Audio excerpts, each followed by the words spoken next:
A high-level consultation in New Delhi has reignited debate on religious freedom in South Asia, drawing sharp contrasts between India's constitutional safeguards and what experts described as deep structural discrimination in Pakistan and Bangladesh. A new comparative report released at the forum noted that while India's constitutional safeguards provide a structured legal foundation for pluralism, concerns persist over enforcement in parts of the region, with Pakistan and Bangladesh facing deeper structural challenges, including discrimination and shrinking civic space. A high-level consultation in New Delhi turned the spotlight on the broader state of religious freedom in South Asia, underscoring a widening regional divide. A report released at the forum argued that while India's challenges largely stem from gaps in implementation, Pakistan and Bangladesh face more entrenched structural problems, where legal frameworks and political systems themselves enable discrimination against minority communities. In Pakistan, experts pointed to blasphemy laws as a central instrument enabling persecution. Accusations, often unverified, have triggered mob violence, imprisonment, and forced displacement, particularly targeting Christians, Hindus, and Ahmadis. The concern, analysts say, is not merely misuse but structural legitimization. Blasphemy laws, to put it in a very crude term, can be said as license to kill by the country. And because it's very sensitive topic in that country, like taking the case of Pakistan, no one will question it or goes against it because it's like their main religious identity, and it's, you can simply say, legalization of persecutions. And now with time, the, you can say, strictness of blasphemy laws are even hardening. Beyond minorities, sectarian hierarchies within the Muslim population itself, including Ahmadiyas, Sindhi Muslims, and Baloch communities, reflect deep fault lines. In provinces like Balochistan, allegations of economic extraction without equitable development have intensified grievances, reinforcing perceptions of a Punjabi-dominated power structure. As I was saying, when you start the process of othering, then finally, you are left with a very small group.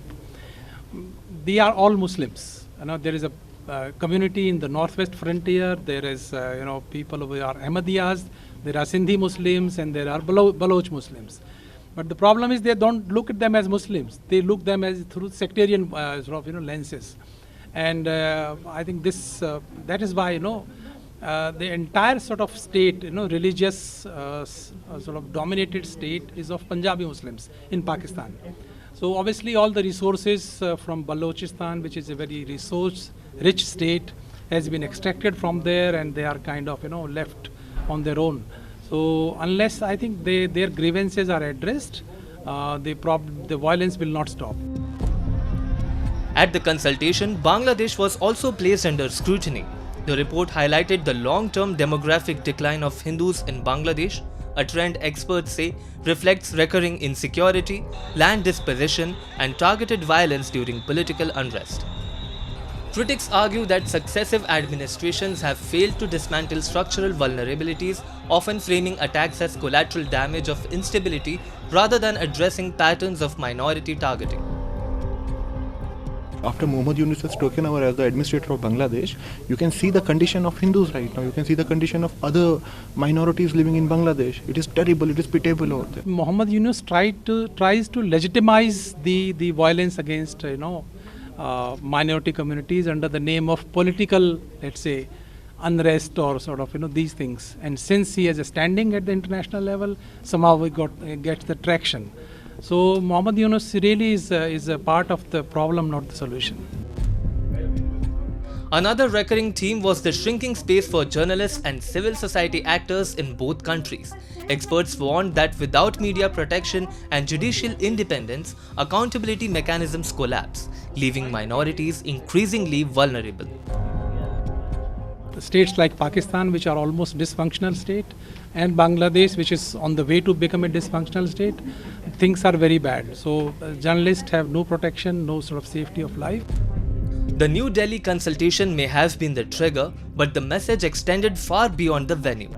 According to the report, the core issue is structural, where legal systems, political incentives, and institutional cultures fail to safeguard pluralism.